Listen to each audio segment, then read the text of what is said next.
Canada has been trending a lot recently, and it's not because it's a place where you actually can go to escape the world's biting economy. It's frankly the opposite. Canada's economy is making staying alive to be a struggle for residents as the cost of living is far beyond the reach of many. Canada is topping the charts for the most expensive countries to live in. What does this mean for Canadians and immigrants and Canada itself? Let's find out together the serious consequences of Canada's high cost of living. For quite a number of Canadians, having an unplanned $1,000 bill would place a huge strain on their practically non-existent finances. Housing costs, gasoline, and food prices are rising at a pace that's hard for wages to keep up with. It is something like this: for every 10 steps higher prices go, wages move up half an inch. Canadians can't understand how it is that they have to pay so much for stuff. You work hard and you earn a decent amount of money, but when the bills come in or you go to the grocery store, the costs suck up one's earnings for the month and leave them wondering how possible it is to not make much financial progress. But what really is the cause for this hardship in Canada? Many Canadians are faced with an uncertain future as inflation eats into their savings and destroys any idea of financial security. Ask Canadians about having an emergency fund and it's like laughing at them. They already struggle to get by on a daily basis, and having extra funds for emergencies is a luxury they can't afford. Economic disruption and supply shocks caused by the pandemic have left lingering effects in Canada up to this point. Thoughts that the impacts of the pandemic would recede considerably have been proven to be premature, as the reverse is what we see. The inflationary pressures resulting from Russia's invasion of Ukraine also make the economic crisis unbearable for Canadians, since they are not getting all the aid they deserve from the government.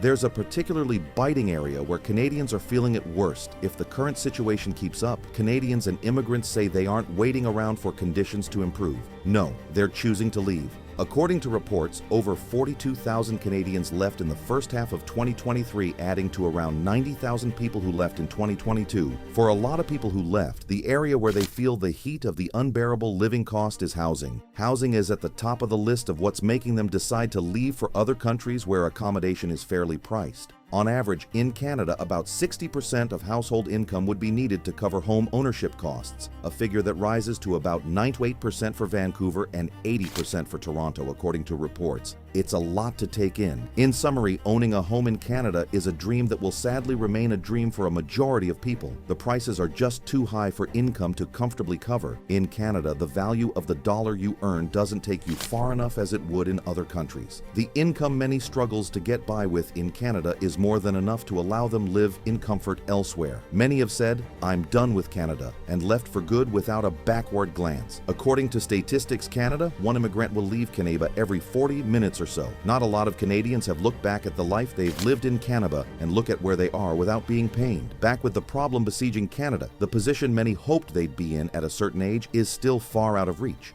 Goals that were set with high hopes for a better future are far from being a reality. Things have only succeeded in becoming worse, and you can hear the pain in people's voices as they complain of how much of a disappointment Canada is turning out to be. People can't go spending money like they used to years ago because they've got to try and hold on to every dollar they come to be with. Canadians and migrants alike are discovering that the high cost of living here is greatly impacting the quality of life they hope to live. It is common to hear young couples say they've held off on having children because they wouldn't be able to meet up with the cost of living with children involved. Isn't this just sad? Wondering what inflation rates actually look like in Canada? Just a minute. Many are literally leaving Canada to start a family elsewhere. Besides mandatory expenses one has to make in Canada, the optional ones like taking a trip to the movie theater or going on a scenic tour and just doing things that add more meaning to your life are forfeited. You don't want to live like this, do you?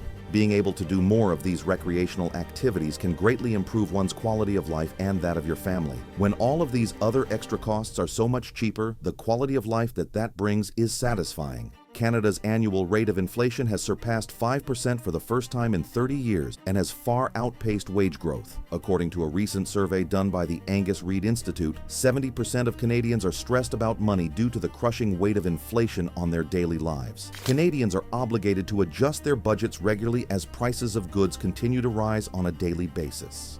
Deal with inflation, the Bank of Canada, which is burdened with the task of setting monetary policies to maintain financial stability in the country, has interest rates as its main tool to fight this. So it manipulates interest rates, which literally influences every facet of the economy, from consumer spending and business investment to inflation expectations and employment rates. By raising the rates to 5%, the Bank of Canada hopes to make borrowing more expensive for households and businesses, thereby reducing demand for goods and services and eventually slowing the rate of price increases. The thing is, achieving its goal of stopping inflation is a precarious position, as doing this without limiting economic growth is usually not a possible feat. It's one or the other. As expected, the latest round of interest rate hikes in Canada has sent the costs of rent and housing even higher, leaving many people to battle with affordability. As it is, many families are at risk of being homeless. Initially, inflation was caused by the high demand for goods, aggravated by the government's support checks and low interest rates during COVID-19.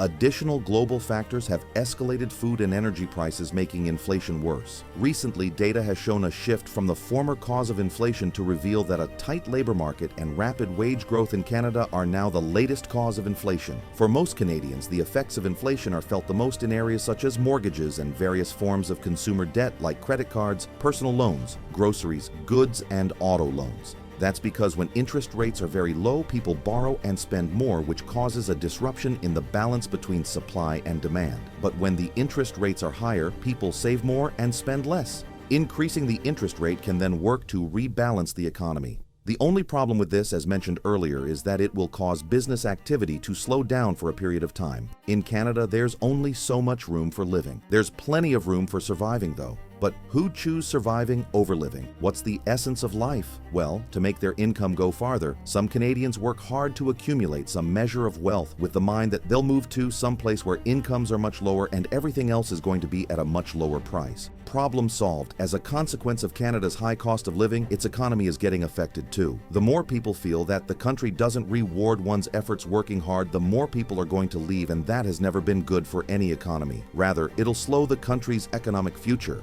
Companies that want to become established in a different country carry out extensive research before branching out.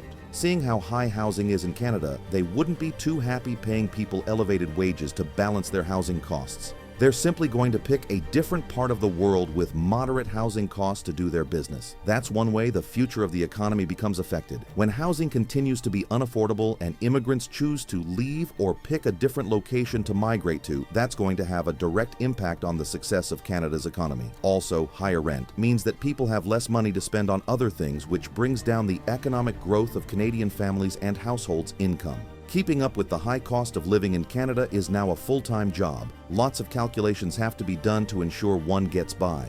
Then there are those who choose another way to survive the harsh reality living in Canada comes with, that of leaving Canada, and it's becoming more and more attractive. The Canadian economy is struggling and is headed for much worse if living conditions don't improve. With the number of Canadians and non-Canadians leaving every day, one is left to wonder what lies ahead for Canada.